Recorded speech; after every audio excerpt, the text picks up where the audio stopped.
అనగనగా ఒక రాజు, ఆయనకి 7 కొడుకులు. 7 వేటకెళ్ళారు. చేపలు తెచ్చారని ఒక కథ.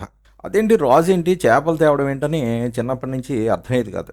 ఇదిగో ఈ సినిమా పుణ్యం అని ఇప్పుడు అర్థమైంది. ఆ రాజు ఎవరో కాదు, తండేలు రాజు. అల్లు అరవింద్ గారు థ్యాంక్స్ అండి. ఎప్పటి నుంచో ఉన్న డౌట్ ఈ సినిమాతో క్లియర్ అయిపోయింది. కాకపోతే మరి ఆ కథలో ఆ 7 చేపల్లో ఒకటి ఎండలేదని అన్నారు. మరి ఈ కథ పక్కవానకొచ్చి పండిందా, ఎండిందా, పచ్చిగానే అనిపించిందా?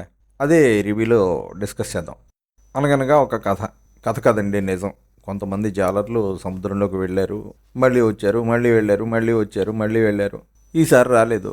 ఇంట్లో వాళ్ళు భయపడ్డారు, ఇంటి ఇళ్ళాళ్ళు బాధపడ్డారు, ఆవేదన చెందారు, ఆందోళన చేశారు, ఎదురు చూశారు, ఎదుటి పడ్డ వాళ్ళందరినీ ప్రాధేయపడ్డారు. మొత్తం మీద వారి ఆవేదన వల్ల, కృషి వల్ల, రాజకీయ నాయకుల చొరవ వల్ల, చందు మొండేటికి ఈ సినిమా రాసిపెట్టి ఉండడం వల్ల, ఆ దేవుడి దయ వల్ల అంతా బయటపడ్డారు. ఇదేనండి కథ. కనపడుతుంది, దూరంలో ఉంది. అక్కడ దగ్గరకు వచ్చేటప్పటికి పాకిస్తాన్ జెండా కనపడుతుంది. గుండు జారిపోయింది నాకు. ఒక 20 కిలోమీటర్ దూరంలో వదిలేశారు అక్కడ. అంటే మీరు తినండి, మీకు వదిలి ఇడిచిపెట్టేస్తామని చెప్పారు వాళ్ళు.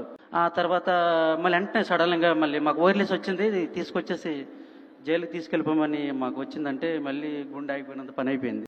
కోర్స్ ఆల్రెడీ ఇదంతా మనకి ముందే చెప్పేశారు కాబట్టి ఇదేదో రివీల్ చేయడం అవ్వదు.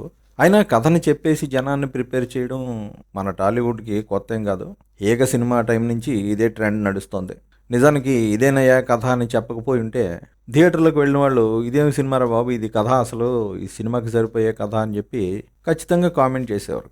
కానీ తెలివిగా ముందే కథకి లీడ్ ఇచ్చేసి ఇదిగోనండి ఇదే జరిగింది, దీన్ని మేము తెర మీద ఎంత గొప్పగా ఆవిష్కరించామో చూసి తరించండి అని హైప్ ఇచ్చి పోపేసి హడావిడి ఆర్భాటం చేసేసరికి సినిమా ఎలా ఉండబోతుందో అనే ఇంట్రెస్ట్ ఏర్పడి జనం థియేటర్స్కి వస్తారు. ట్రైలర్ ఆధారంగా స్టోరీని విజువలైజ్ చేసుకుని డౌట్స్ అన్నీ స్క్రీన్ మీద క్లియర్ అయిపోతాయనే ఒక భరోసా పెట్టుకుని థియేటర్లో అడుగు పెడతారు. ఇదిగో ఆ స్ట్రాటజీతోటే ఈ సినిమాకి జనాన్ని థియేటర్స్కి రప్పించారు. నిజానికి ఈ కథలో ఉన్న పవర్కి డ్రామా తక్కువ, డాక్యుమెంటరీ లక్షణాలు ఎక్కువ అనిపించే సబ్జెక్టుకి ఇంత ఆర్భాటం, ఇంత బ్యాక్గ్రౌండ్, అంత స్టార్ వాల్యూ, అంత ప్లాట్ఫామ్ లేకపోయింటే ఎవరు ఈ సినిమాని పట్టించుకునేవారే కారేమో. సరే, మొత్తం మీద ఏదైతే ఏంటి, థియేటర్కి వెళ్ళాం, చూసాం.